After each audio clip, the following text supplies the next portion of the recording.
Hello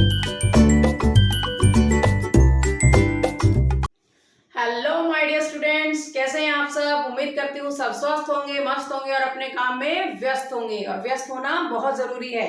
चलिए, तो आज क्या स्टार्ट करने वाले हैं। आज हम स्टार्ट करने वाले हैं डाइजेशन।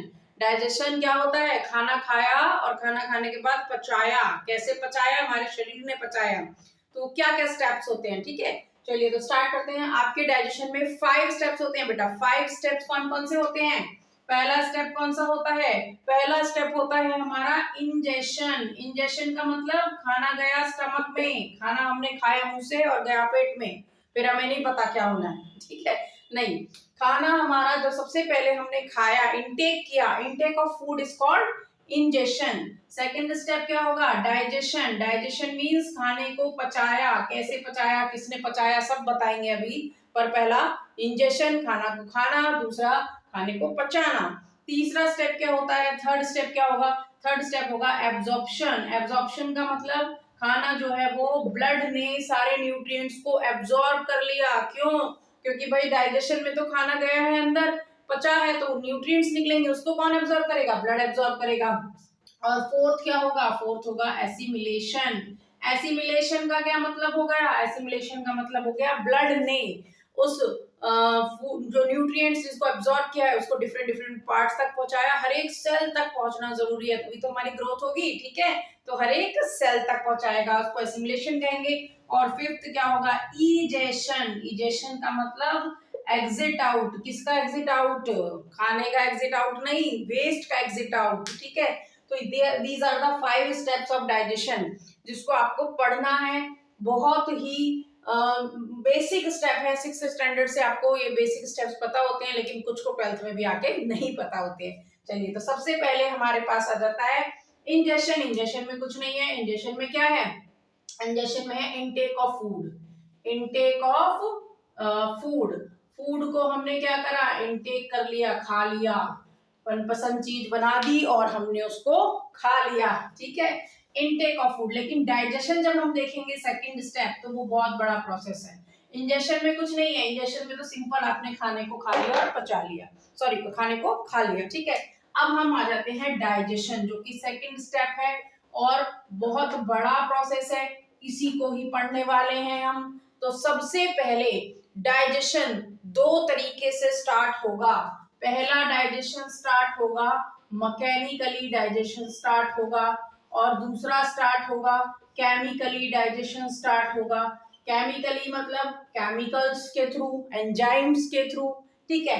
मैकेनिकली का मतलब with the help of tongue, जीभ के through, with the help of tongue or with the help of teeth and with the help of saliva। इन तीनों के थ्रू जो डाइजेशन होगा उसे हम टंग, टीथ और सलाइवा के थ्रू जो हो रहा है वो मैकेनिकली हो रहा है। और एंजाइम्स के थ्रू और डाइजेस्टिव जूसेस के थ्रू, अगर एंजाइम्स के थ्रू हो रहा है और प्लस डाइजेस्टिव जूसेस के थ्रू हो रहा है, तो वो कैसा हो रहा है? वो हो रहा है केमिकली। तो हम ये दोनों ही चीजें पढ़ेंगे बहुत अच्छे से। Is it clear? चलिए, अब हम देखते हैं पहले मैकेनिकली कैसे होगा, ठीक है, फिर केमिकली की बात करेंगे। तो चलिए आ जाते हैं, मैकेनिकली की बात कर लेते हैं। तो डाइजेशन सबसे पहले तो हमारा 3 चीजों का डाइजेशन होना है। किस किस का होना है? Carbohydrate, fat, protein. Carbohydrate, protein और फैट, 3 चीजों का डाइजेशन होगा। लेकिन सबसे पहला किसका डाइजेशन होगा? माउथ से स्टार्ट हो जाता है। आपने अपने मुंह में खाना रखा, बक्कल कैविटी में खाना रखा और वहीं से ही डाइजेशन स्टार्ट हो गया। लेकिन सबसे पहला डाइजेशन किसका स्टार्ट होगा? कार्बोहाइड्रेट का। तो डाइजेशन ऑफ कार्बोहाइड्रेट हम लिखेंगे, डाइजेशन ऑफ कार्बोहाइड्रेट। कार्बोहाइड्रेट का डाइजेशन स्टार्ट होगा। और कहां से स्टार्ट होगा बेटा जी? कहां से स्टार्ट होगा? माउथ से। माउथ से स्टार्ट होगा। जैसे ही आपने खाने को कहां रखा? अपने मुंह में रखा, तो माउथ में जो डाइजेशन हो रहा है वो किसका हो रहा है? डाइजेशन हो रहा है कार्बोहाइड्रेट का माउथ में। और हम कैसे देख रहे हैं? पहले मैकेनिकली देख रहे हैं। तो हमारे टीथ क्या करेंगे भाई? टीथ, देखो इसमें मैं आपको टीथ का डायग्राम भी कराऊंगी, वो अलग से करा देंगे, ठीक है। टंग का भी बताऊंगी सारी डिटेल, वो अलग से करा देंगे। पर अभी हम सिर्फ डाइजेशन के बारे में बात करेंगे। तो टीथ में हमारे पास क्या करेगा? टीथ मेस्टिकेशन करेगा। मेस्टिकेशन का मतलब फूड को मेस्टिकेट करना, चबाना, दांतों की हेल्प से आप क्या करोगे, फूड को चबाओगे, ठीक है। और टंग क्या करेगी, टंग क्या करती है, टंग तो कुछ भी कर देती है, जीभ है, जुबान है, कुछ भी बोल देती है, ठीक है। नहीं, टंग यहाँ पर क्या करेगी, यहाँ बात कर रहे हैं हम, वैसे तो जुबान बिना हड्डी के कुछ भी बोल देगी, लेकिन यहाँ की बात करें तो टंग क्या करेगी, टंग हमारी जो है वो सिलाइवा को मिक्स करेगी, किसके साथ, फूड के साथ, ठीक है। मिक्स सिलाइवा विद फूड, या सिलाइवा के साथ फूड को मिक्स करेगी। और सिलाइवा, सबसे इंपॉर्टेंट बात, ये सिलाइवा कहाँ से आएगा, ये सिलाइवा आएगा सिलेवरी ग्लैंड से आएगा, सिलेवरी ग्लैंड से आएगा, ठीक है जी। अब सिलेवरी ग्लैंड ये कहाँ है मैडम, ये होगी हमारी 3 ग्लैंड्स होती हैं, सिलेवरी ग्लैंड्स हमारी 3 ग्लैंड्स होती हैं। कौन कौन सी, एक होती है सब मैक्सिलरी ग्लैंड, एक होती है सब मैंडिबुलर ग्लैंड, ये दोनों एक ही होती हैं, सब मैक्सिलरी और सब मैंडिबुलर एक ही होती हैं। क्यों होती हैं एक ही, एक हमारे अपर जॉ में और एक हमारे लोअर जॉ में, ठीक है। यहाँ पीछे की तरफ एक अपर जॉ में और एक लोअर जॉ में, सब मैक्सिलरी और मैंडिबल। मैंडिबल ये नीचे का जो जॉ होता है इसे मैंडिबल कहते हैं, तो नीचे वाले जॉ में होगी मैंडिबुलर और ऊपर वाले जॉ में होगी मैक्सिलरी। तो सब मैक्सिलरी और सब मैंडिबुलर ये एक सिलाइवरी ग्लैंड हो गई। दूसरी की बात करें ये तो एक हो गई, आप कहोगे 2 हैं, पर 2 हैं हम इसे एक ही काउंट करेंगे, ठीक है। दूसरी कौन सी होगी, सब लिंगुअल ग्लैंड, सब लिंगुअल भी बोल सकते हैं और हम लिंगुअल बोलेंगे, सब लिंगुअल नहीं हम लिंगुअल बोलेंगे, सब लिंगुअल ग्लैंड। सब लिंगुअल ग्लैंड कौन सी होती है, आप शीशे में अपनी जीभ को ऊपर करके देखना, आपकी जीभ के नीचे ब्लैक ब्लैक नजर आएगा, ठीक है। वो ब्लैक ब्लैक क्या होता है, वो ग्लैंड होती है, उसे सब लिंगुअल ग्लैंड बोलते हैं। और तीसरी कौन सी होती है, थर्ड नंबर पे parotid gland, parotid gland. Parotid gland जो है, देखो एक और बात बताऊं आपको, एक दिन में आप कम से कम 1 लीटर सिलाइवा रिलीज कर लेते हो अपने मुंह के अंदर, और सबसे ज्यादा जो सिलाइवा रिलीज होता है वो पैरोटिड ग्लैंड करती है, और सबसे कम जो सिलाइवा रिलीज करती है वो सबलिंगुअल ग्लैंड करती है। इन बिटवीन सब मैक्सिलरी और मैंडिबल आ जाती है। इज इट क्लियर, तो there are 3 types of salivary gland. कौन कौन सी सिलेवरी ग्लैंड हैं, सब मैक्सिलरी, सब मैंडिबुलर और सब लिंगुअल हो गई, और एक पैरोटिड ग्लैंड हो गई। पैरोटिड ग्लैंड कहाँ होती है, कान के नीचे, यहाँ पर पैरोटिड ग्लैंड होती है, और ये अपर जॉ में होती है, ये लोअर जॉ में होती है, और ये जीभ के नीचे होती है। तो there are 3 types of salivary glands, okay. तो अब आपको ये समझ में आया। अब हमारा डाइजेशन कैसे होता है कार्बोहाइड्रेट का यहाँ पे, तो देखो बेटा जी, इसको थोड़ा सा रब करके बताना पड़ेगा, ठीक है। क्या होता है कि हमारा जो क्या है, हमारा जो फूड है उसके अंदर जो कार्बोहाइड्रेट होती है वो डाइजेस्ट होती है सिलेवरी अमाइलेज एंजाइम के थ्रू। एक एंजाइम होता है हमारा salivary amylase enzyme. Salivary amylase enzyme जो है ये कहाँ होता है, ये हमारे सिलाइवा में होता है। इसका पीएच लगभग 6.8, इसकी पीएच वैल्यू क्या होगी, पीएच वैल्यू 6.8 होती है। और एक बहुत इंपॉर्टेंट बात, सिलाइवा का फंक्शन, सिलाइवा एक तो आपके कार्बोहाइड्रेट को डाइजेस्ट कर रहा है, दूसरा makes food soft, makes food soft, हमारे फूड को सॉफ्ट बना रहा है, ठीक है। फूड को क्या बना रहा है, सॉफ्ट बना रहा है। और सिलेवरी अमाइलेज एंजाइम जो है वो क्या कर रहा है, सिलेवरी अमाइलेज एंजाइम क्या करता है, सिलेवरी अमाइलेज एंजाइम कार्बोहाइड्रेट को डाइजेस्ट करने का काम करता है, और वो क्या कर रहा है, फूड को सॉफ्ट बना रहा है, ठीक है। और सिलेवरी अमाइलेज एंजाइम जो होता है वो आपके स्टार्च जो है, आपका जो कार्बोहाइड्रेट है या स्टार्च जो है, स्टार्च क्या है, स्टार्च एक कॉम्प्लेक्स कार्बोहाइड्रेट है, कॉम्प्लेक्स शुगर है ना, कॉम्प्लेक्स शुगर है। और कॉम्प्लेक्स शुगर को हम क्या करेंगे, डाइजेशन में सिंपल शुगर में बदल देंगे। तो ये किस में बदल देता है, माल्टोज में बदल देता है, माल्टोज। लेकिन माल्टोज तो डाइसक्राइड हो गया, मोनोसैकराइड तो नहीं है, माल्टोज में बदल देगा। लेकिन क्यों, क्योंकि खाना जो है वो बहुत ही कम समय के लिए हमारे माउथ में रहता है। आप खाने को मुंह में रख के बैठे थोड़ी रहते हो, आपने खाने को जैसे ही मुंह में रखा तो आपके दांत उसको चबाना शुरू करते हैं। और क्या कहते हैं, ऐसा कहा जाता है कि 32 बार खाने को चबाना चाहिए और उसके बाद उसको निगलना चाहिए। लेकिन अगर हम रियलिटी में 32 बार खाने को चबाने लगेंगे ना, तो 32 बार कोई टुकड़ा हम नहीं चबा सकते। क्यों, क्योंकि 32 टाइम्स उस खाने को, तो मतलब हम 2 घंटा तो खाना खाने में लगा देंगे। कोई भी नहीं होता जो 32 बार खाने को के टुकड़े को चबा रहा हो। हम फटाफट खाते हैं, और आजकल के टाइम में तो बहुत ही फटाफट खाते हैं। चलिए, तो यहाँ पर बेटा कॉम्प्लेक्स शुगर जो है वो माल्टोज में आपके माउथ में खाना जो है बहुत कम सेकंड के लिए रहता है, इसलिए यहाँ पर कार्बोहाइड्रेट का डाइजेशन केवल 30% हो पाता है।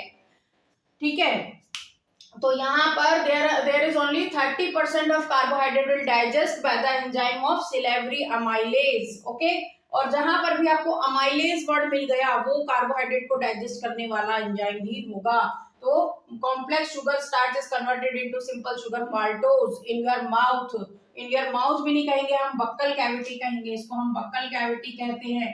बक्कल कैविटी क्या होती है? जहां से आपके, जिसके अंदर आपके टीथ और टंग होते हैं और आपकी सिलेवरी ग्लैंड्स होती है। तो इतनी बात समझ में आई।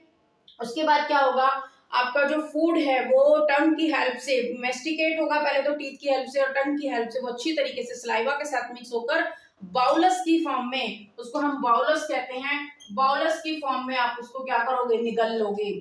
और फिर फूड कहाँ जाएगा? Then food goes into the oesophagus, oesophagus में जाएगा। तो चलिए ऑसोफेगस की कहानी देखते हैं क्या है।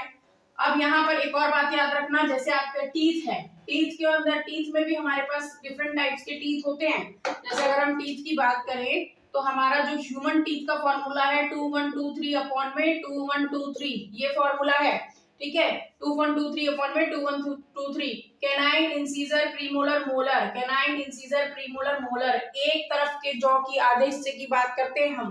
ठीक है, कितने हो गए? 2123, 3 4 5 6 7 8 और 8 नीचे 16 हो गए। ठीक है, और 16 गुना 2 32 हो गए। मतलब आप इधर की तरफ भी करोगे तो आधा जॉ की बात करें, आधा इधर आ गए तो 32 हो गए। लेकिन अगर हम ये एडल्ट के टीथ का फॉर्मूला है ये, लेकिन अगर आप इन्फेंट में देखें, इन्फेंट के अंदर अगर हम बात करें या हम एक बच्चे के अंदर बात करें तो वहां पर 2102 होगा, 2102। ठीक है, क्यों? क्योंकि उसके अंदर क्या है? 2 3 4 5, 5 और 5 10, 10 हो गया और 10 दूनी 20 हो गया। ठीक है, उनके अंदर 20 ही दांत होंगे। क्यों?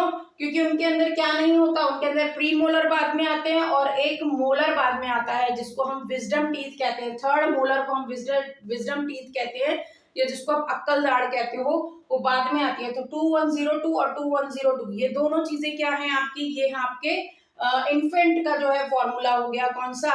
डेंटल फॉर्मूला हो गया। ठीक है, तो ये आप याद रखना, इंसीजर, कैनाइन, प्रीमोलर, मोलर।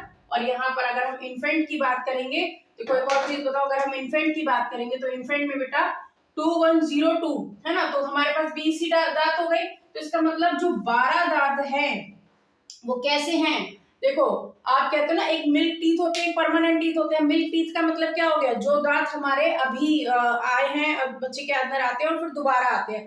तो जब जो दोबारा आते हैं उसे हम बोलेंगे डाइफोडाइंट। डाइफोडाइंट मतलब कि ये 2 बारी आएंगे। लेकिन 32 में से 12 दांत ऐसे हैं जो कि मोनोफाइडॉइंट हैं, मतलब कि जो सिर्फ एक ही बार आते हैं। Is it clear? चलिए अब हम आगे चलते हैं। आगे हमारी बात आती है कि हमारा फूड कहाँ पहुंचेगा? हमारा फूड पहुंचेगा ऑसोफेगस में। Food now goes to oesophagus. अब ऑसोफेगस में क्या होगा? ऑसोफेगस में हम क्या देखेंगे, किस चीज का डाइजेशन होगा? तो हम लिखेंगे no digestion, no digestion in oesophagus. Oesophagus में किसी चीज का डाइजेशन नहीं होगा। तो फिर क्यों बना रखा है oesophagus? This is the only path, ये सिर्फ एक रास्ता है to transfer the food from mouth to the stomach. Stomach तक पहुंचाने का खाने को ये एक रास्ता है। ठीक है, ऑसोफेगस में आप 2 बातें याद रखेंगे। अगर हम ये बना दें, कोई आदमी ऐसे बना लेते हैं, चलिए यहाँ पर ये आदमी बना दिया हमने। ठीक है, आंखें नहीं बना रहे हैं, इसका मुंह बना दिया, दांत बना देते हैं 2 4 से। ठीक है, और यहाँ पर हम ये मान के चलते हैं, ये देखिए ये तो आपका नेजल, आपका पैलेट हो गया, मतलब जो डिवाइड हो रहा है पैलेट। और यहाँ से आपका ये फेरिंग्स हो गया, कॉमन पैसेज जो होता है फेरिंग्स कहते हैं। और यहाँ पर ये आपके ऑसोफेगस है और यहाँ पर ये आपका ट्रैकिया है। अगर आपको ये बताऊं, पहले ट्रैकिया होता है, बाद में ऑसोफेगस होता है। मतलब हमारे फ्रंट में अगर हम देखें तो ट्रैकिया होगा, विंड पाइप होगी, उसके बैक साइड में हमारे पास ऑसोफेगस होगा। और हमारे ट्रैकिया के ऊपर ऐसे एक फ्लैप होता है, एक फ्लैप लाइक स्ट्रक्चर होती है, जिसको हम क्या कहते हैं? इसको हम कहते हैं एपिग्लॉटिस कहते हैं। और ये हमारा अगर ट्रैकिया है तो ये हमारा ट्रैकिया हो गया, और ये हमारे पास ऑसोफेगस हो गया। ऑसोफेगस का मतलब हो गया, ऑसोफेगस का मतलब हो गया आपका फूड पाइप, और इसकी जो ओपनिंग होती है उसको कहते हैं गलेट, इसकी ओपनिंग को गलेट कहते हैं। और ये जो ट्रैकिया होता है यहाँ पर ऐसे सी शेप्ड की रिंग्स होती हैं ट्रैकिया में, हमारे ट्रैकिया में सी शेप्ड की रिंग्स होती है, मतलब ऐसे रिंग होती है, इनकम्प्लीट रिंग होती है, कंप्लीट रिंग नहीं होती। क्यों नहीं होती? कि देखो आप ऐसे मान के चलो कि आपका ये ट्रैकिया है और उसके पीछे आपका ऑसोफेगस है, और अगर यहाँ पर सी शेप की कंप्लीट रिंग होती तो ऑसोफेगस भी ऐसे उसके अंदर कवर हो जाता।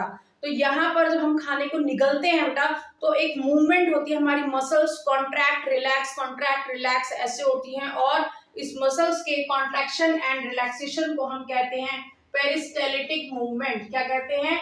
पेरिस्टेलिटिक मूवमेंट। और इसी मूवमेंट की वजह से the food will goes move on या move in forward direction by the help of rhythmic contraction of and relaxation of muscles. ठीक है, तो अगर ये कंप्लीट रिंग होती तो ऐसा नहीं हो पाता। ठीक है, और एक और बात ध्यान रखिए, जब हम खाने को निगलते हैं तो ये जो आपका ट्रैकिया के ऊपर ऐसे फ्लैप है ये बंद हो जाता है, यूं करके ये बंद हो जाएगा और हमारे विंड पाइप को कवर कर लेगा, ताकि हमारे विंड पाइप में कोई चीज ना चली जाए। जब आप बोलते हो तो बोलते टाइम ये क्या होता है, ये विंड पाइप जो होता है आपका जो एपिग्लॉटिस वो खुल जाता है, क्योंकि जब आप बोल रहे हो तो वाइब्रेशन जो जा रही है उसी से आप बोल रहे हो, जो आप सांस बाहर छोड़ते हो उसी से आवाज आती है आपकी। तो अगर आप बोल रहे हो, और इसीलिए कहते हैं कि खाना खाते टाइम बोलना नहीं चाहिए, क्योंकि अगर आप बोल भी रहे हो और खा भी रहे हो तो ये एपिग्लॉटिस खुला हुआ है, और आप बोल भी रहे हो और खा रहे हो, और खाते खाते कोई भी अन्न का कोई पार्टिकल या कोई भी चीज आपके गलट की जगह अगर एपिग्लॉटिस में चली गई तो तुम भी चले गए। ठीक है, तो गलट की जगह कोई चीज एपिग्लॉटिस के रास्ते आपके ट्रैकिया में भी जा सकती है। तो इसलिए आपको क्या करना है, बोलते हुए नहीं खाना है, खाते वक्त चुप रहना है, और ताकि आपके सिर्फ ऑसोफेगस में ही जाए और पेरिस्टेलिटिक मूवमेंट हो, और उसके थ्रू जो है आपका फूड कहाँ पहुंच जाएगा, then food will goes into the stomach. Food कहाँ पहुंच जाएगा? स्टमक में पहुंच जाएगा। Is it clear? So there is no digestion, there is no enzyme, there is no gastric juices, कोई भी जूसेस यहाँ पर नहीं होता है। There is only peristaltic movement. आपको दो तीन बात याद रखनी है, पेरिस्टेलिटिक मूवमेंट क्या होती है, गलेट किसकी ओपनिंग है, एपिग्लॉटिस किसकी ओपनिंग है, ट्रैकिया पे कौन सी रिंग्स हैं, ऑसोफेगस में कोई डाइजेशन नहीं होता। चलिए आगे चलते हैं, अब नेक्स्ट हम बात करते हैं। तो नेक्स्ट हम पहुंच जाते हैं अपने स्टमक में। स्टमक के अंदर डाइजेशन, लगभग 5 घंटे खाना आपका स्टमक में रहेगा। तो अब स्टमक के डाइजेशन की बात करें तो स्टमक में जो डाइजेशन होना है वो देखते हैं। तो डाइजेशन इन स्टमक बात करते हैं तो किस चीज का होगा, यहाँ पर जो डाइजेशन होगा वो होगा प्रोटीन का डाइजेशन, और जो कार्बोहाइड्रेट बच गया है बाकी सब डाइजेशन स्मॉल इंटेस्टाइन में, मतलब कंप्लीट डाइजेशन स्मॉल इंटेस्टाइन में होगा। तो यहाँ पर हम बात करते हैं digestion in stomach. Digestion in stomach, stomach के डाइजेशन की अगर हम बात करें तो मान के चलो ये ऑसोफेगस आ रही थी और ये जे शेप्ड का इस तरीके से हमारा स्टमक हो गया। ठीक है, स्टमक के 3 पार्ट होते हैं। अब पहले तो यहाँ बात याद रखिए, यहाँ पर एक स्फिंक्टर लगा होता है, यहाँ पर एक स्फिंक्टर लगा होता है, उसको क्या बोलते हैं हम, उसको बोलते हैं हम कार्डियक स्फिंक्टर। कार्डियक, क्योंकि ये वाला जो हमारा पार्ट है ये कार्डियक है। कार्डियक के बाद ये वाला जो पार्ट है इसे फंडस बोलते हैं, और ये वाला जो पार्ट है इसे पाइलोरिक बोलते हैं। पाइलोरिक, हमारे स्टमक के 3 पार्ट होते हैं, कार्डियक, फंडस एंड पाइलोरिक। और हमारे जब ऑसोफेगस से when the food will move from oesophagus to stomach there is a sphincter, और वो स्फिंक्टर क्या करता है, to prevent the backflow of the food. यहाँ पर स्फिंक्टर है और स्फिंक्टर का नाम क्या है, cardiac sphincter. Oesophageal gastric sphincter भी कह सकते हैं हम इसको, क्योंकि ऑसोफेगस और स्टमक के बीच में है, क्योंकि स्टमक के लिए हम गैस्ट्रन वर्ड भी यूज करते हैं। अब स्टमक की जो ये वॉल है, स्टमक की वॉल में एक ग्लैंड होती है जिसको हम बोलते हैं गैस्ट्रिक ग्लैंड, जिसको हम बोलते हैं गैस्ट्रिक ग्लैंड। और गैस्ट्रिक ग्लैंड जो होती है ये 3 तरीके की चीजें रिलीज करती है अपने गैस्ट्रिक जूस में। अगर gastric gland gastric juice release कर रही है तो गैस्ट्रिक जूस में 3 चीजें हैं, आपको याद रखना है। गैस्ट्रिक जूस में फर्स्ट क्या है, गैस्ट्रिक जूस में सबसे पहली चीज है आपकी क्या नाम है आपका, ये HCl। दूसरी क्या चीज है, दूसरी चीज है आपकी पेप्सिनोजिन एंजाइम है, और तीसरी चीज क्या है आपका, म्यूकस है, म्यूकस। ये तीन चीजें आपके गैस्ट्रिक जूस में होती हैं। अब ये तीनों चीजों को बनाने के लिए या तीनों चीजों को रिलीज करने के लिए तीन टाइप के क्या होते हैं, तीन टाइप के हमारे पास सेल्स होते हैं। जैसे अगर हम HCl की बात करें तो हमारे जो स्टमक की वॉल है उसके वहां पर सेल्स होते हैं ऑक्सीनेटिक सेल्स, ऑक्सीनेटिक सेल्स होते हैं। और ऑक्सीनेटिक सेल्स को हम आपका ये पेराइटल सेल्स भी बोलते हैं, पेराइटल सेल्स भी बोलते हैं। ये क्या करते हैं, ऑक्सीनेटिक सेल्स या पेराइटल सेल्स आपका HCl रिलीज करते हैं। उसके बाद आपके पेप्सिनोजिन होते हैं, पेप्सिनोजिन को रिलीज करने के लिए पेप्टिक सेल्स होते हैं, पेप्टिक सेल्स होते हैं। पेप्टिक सेल्स को हम चीफ सेल्स भी कहते हैं, पेप्टिक सेल्स को हम चीफ सेल्स भी कहते हैं। तीसरा क्या होता है, तीसरा होता है म्यूकस। म्यूकस को सिक्रीट करने के लिए कौन से सेल्स होते हैं, म्यूकस को सिक्रीट करने के लिए गोबलेट सेल्स होते हैं। तो there are 3 types of cells in our in the walls of the stomach. First is oxyntic और पेराइटल सेल्स जो क्या करते हैं, HCl सिक्रीट करते हैं। पैप्टिक सेल्स या चीफ सेल्स जो क्या सिक्रीट करते हैं, पेप्सिनोजिन सिक्रीट करते हैं। और गोबलेट सेल्स क्या करता है, म्यूकस सिक्रीट करता है। Is it clear? अब बहुत इंपॉर्टेंट बात देखो, जहां पर भी जिन लगा है ना, पेप्सिनोजिन, ये सब क्या है, ये प्रो एंजाइम्स हैं। ये क्या है, प्रो एंजाइम्स। प्रो एंजाइम्स क्या होते हैं, ऐसे एंजाइम्स जो कि अभी इनएक्टिव है, ठीक है, ऐसे एंजाइम्स जो कि अभी इनएक्टिव हैं। अब हमें इनएक्टिव क्यों है, एक्टिव हो जाना चाहिए इनको, या तुम जैसे भाई हम भी तो एक्टिव हैं, ये एक्टिव क्यों नहीं है, क्यों इनएक्टिव सुस्त बैठे हैं। देखो ये क्या कर रहे हैं, ये प्रोटीन को डाइजेस्ट करने वाला एंजाइम है। क्या है, प्रोटीन को डाइजेस्ट करने वाला एंजाइम है। अब आपके जो सेल्स हैं, आपके सेल्स के अंदर भी प्रोटीन है, या हमारे जो वॉल है, स्टम या जो भी हमारी स्किन है वो भी प्रोटीन से बनी हुई है। अगर ये ऑल टाइम आपके एक्टिव रहेंगे तो ये तो क्या करेंगे, तो प्रोटीन को डाइजेस्ट करते ही रहेंगे।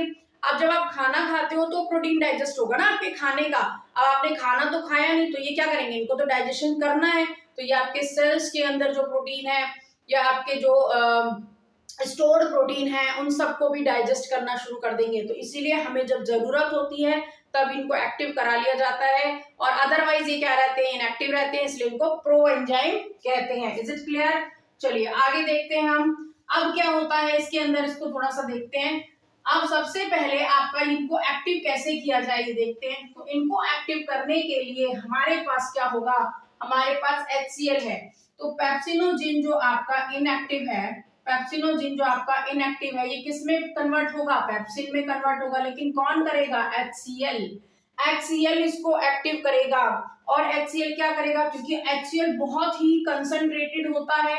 आपने देखा है ना, कभी ऐसा बोला जाता है, सुना हो अगर आपने, तो कहते हैं कि खाना खाने के बाद तुरंत पानी नहीं पीना चाहिए। क्यों नहीं पीना चाहिए पानी, क्योंकि यही HCl आपका सिक्रीट हो रहा है गैस्ट्रिक जूस में, हाईली कंसंट्रेटेड है, जिसको आप बोलते हैं जठर अग्नि बन रही है, ज्वाला, वो यही है। अगर आप पानी पी लोगे तो फर्क पड़ेगा ना।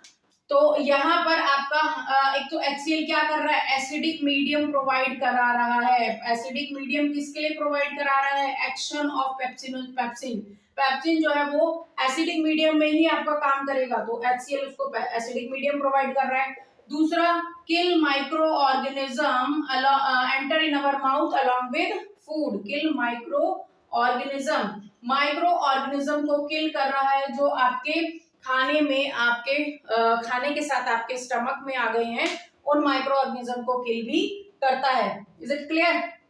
तो पेप्सिनोजिन आपका एक्टिव हो रहा है HCl की प्रेजेंस में, एसिडिक मीडियम प्रोवाइड कर रहा है HCl, और माइक्रो ऑर्गेनिज्म को किल कर रहा है। ये बहुत इंपॉर्टेंट काम है HCl का। म्यूकस क्या कर रहा है, पेप्सिन तो समझ में आ गया, अच्छा पेप्सिन एक्टिव हो गया। अब क्या करेगा, पेप्सिन प्रोटीन को डाइजेस्ट करेगा, और प्रोटीन को डाइजेस्ट करके हमारे पास सबसे प्रोटीन का जो वो होता है आपका उनका मोनोमर क्या होगा, प्रोटीन का मोनोमर अमाइनो एसिड होगा।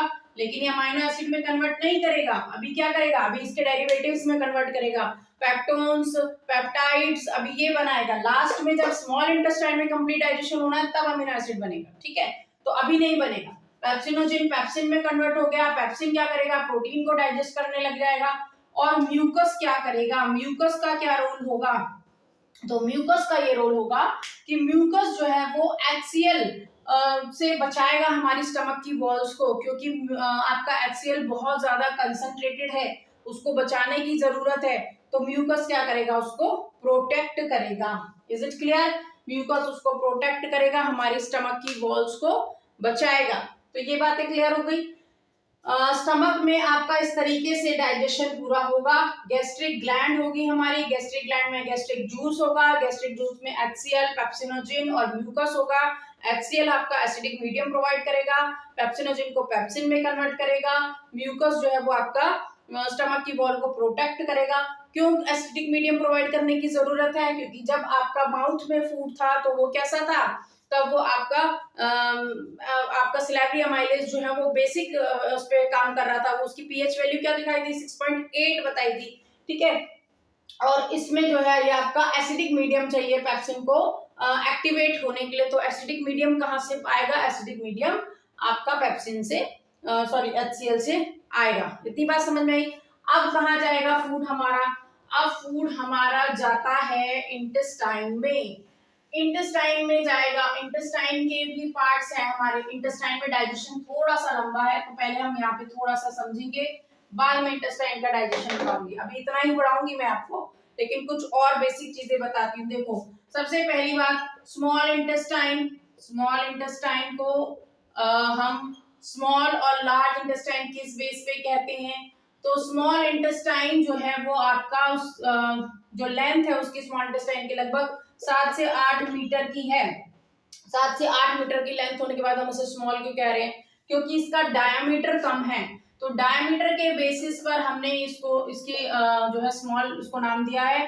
लार्ज इंटेस्टाइन जो है वो वैसे बहुत ज्यादा डायमीटर होता है उसका, लेकिन लेंथ कम होती है, इसलिए इसको हम लार्ज इंटेस्टाइन कहते हैं। दूसरी बात, स्मॉल इंटेस्टाइन के 3 पार्ट आपको याद रखने हैं। कौन कौन से 3 पार्ट? डिओडिनम। डिओडिनम इसका पहला पार्ट है।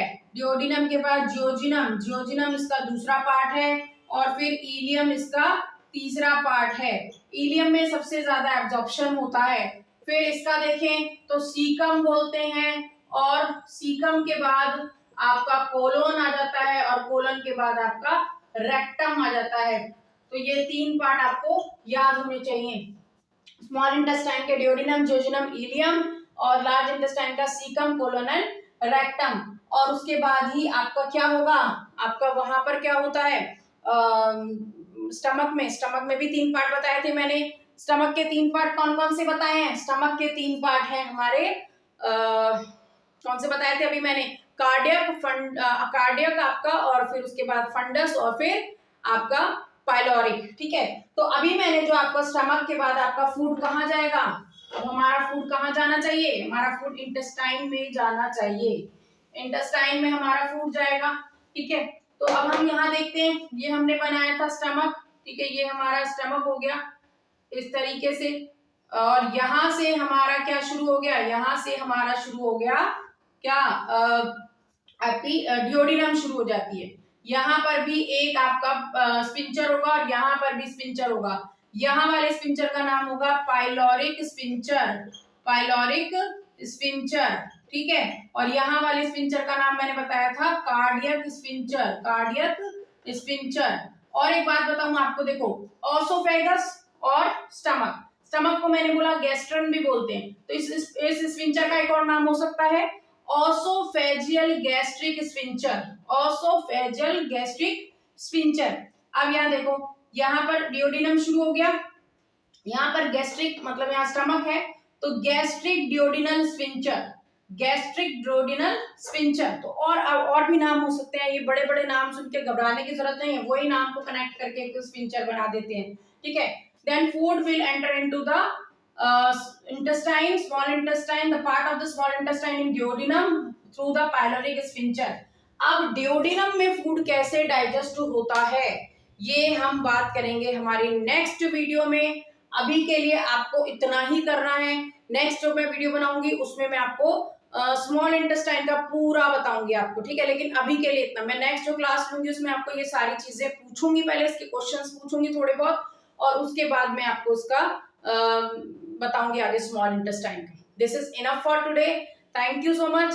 बहुत अच्छे से पढ़ना है नेक्स्ट क्लास में। और अभी के लिए एक क्वेश्चन आपको जो मैं देती हूँ, हमेशा अपने वीडियोस में क्वेश्चन देती हूँ, तो आपका ये क्वेश्चन है, आप मुझे बताएंगे कि आपके जो स्मॉल इंटेस्टाइन होती है, स्मॉल इंटेस्टाइन के अंदर फैट का डाइजेशन होता है, लेकिन फैट के डाइजेशन के लिए एक स्पेशल तरीके की वेसल्स होती हैं, उनको क्या नाम देते हैं या क्या कहते हैं। ठीक है, मैं हर बार आपकी जब वीडियो बनाती हूँ तो एक क्वेश्चन जरूर डालती हूँ। ठीक है, चलिए, आई होप आपको पसंद आएगा। नेक्स्ट क्लास में हम आगे का टॉपिक करेंगे।